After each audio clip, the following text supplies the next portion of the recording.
everyone! It's me, Proudly Mommy. Ayan. Mag-usap tayo mga mi. Kasi marami tayo talagang dapat pag-usapan. Ano? Grabe na talaga ang nangyayari sa Pilipinas. Sino ngayon ang hindi napataas ang kilay, na high blood, na galit, na buwisit, na inis sa Senate hearing ni Sara Diskaya? Si Sara Diskaya po, sa mga hindi nakakaalam, I think alam naman ninyo na lahat, no? Si Sara Diskaya ay tumakbong mayor ng Pasig.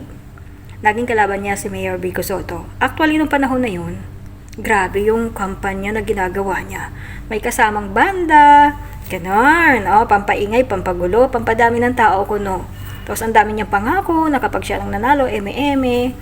And then nagpamudmud yan ng bigas, namigay ng kung ano-ano, and naghahakot ng mga tao kapag yung may meeting di avance sila bawat barangay na pupuntahan. Yes, totoo po yun.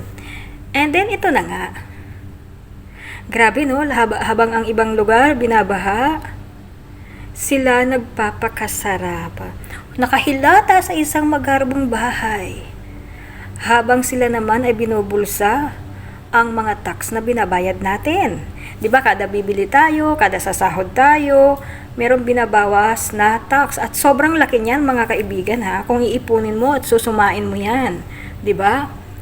So saan ka pa? Every year may bagong sasakyan si Sara Diskaya. Oops, hindi lang 1 million ang halaga. 22 million. So sa mga nakapanood dyan ng Senate hearing nung isang araw, hindi ba kayo nagalit? Hindi ba kayo nabuwisit? Hindi ba kayo, wala ka na bang awa sa ibang mga kababayan mo na Pilipino na habang kayo ay kumakain ng masarap, nakahiga sa magarbong higaan, at merong luxury cars. Cars! Ibig sabihin marami, hindi lang car. Ibig sabihin ng cars ay marami mga mi. At take note, mga branded at sa ibang bansa pa binili. Wow, ikaw na talaga, Sara Diskaya. Ikaw na talaga, promise. At dahil nga dyan, naungkat ang iba't ibang issue. So after ng Senate hearing, ayun, may warrant of arrest na daw, eme-eme, at yun, palabas na kesyo ganito, may warrant of arrest. Bakit hindi pa noon ginawa at nangyari? Bakit ngayon lang? Kung walang Mayor Vico Sotto na naglakas loob, naging matapang para ilabas ang anomalya o baho ng mga katulad ni Sara Diskaya. Hindi ko talaga lubos maisip. Kaya pala maraming binabaha. Kasi yung pondo na dapat sa pagpapagawa ng flood control na yan, ay sa kanila napupunta. Bilyon-bilyon mga me. Kawawa naman ang mga OFW din, ano? Na nagpapakahirap magtrabaho sa ibang bansa, magkuskus ng kubita ng mga amo nila. Tapos ganun lang mapupunta, doon lang mapupunta yung mga tax na binabayaran nila.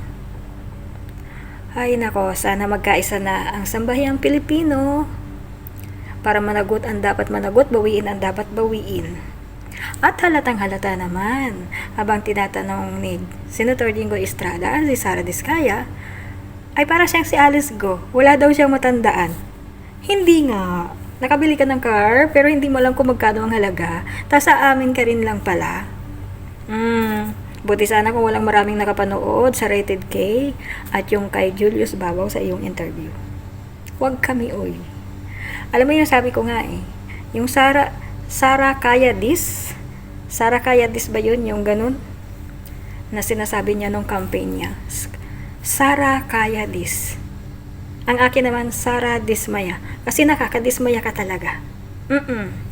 Sana managot ka.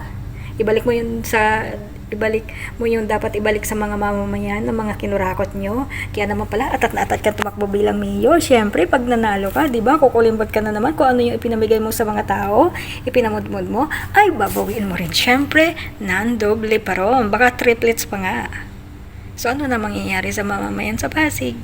Kawawa, di ba? thankful talaga ako at hindi ka ako nanalo. So the best, Mayor Biko pa rin. Thank you so much, Mayor Biko.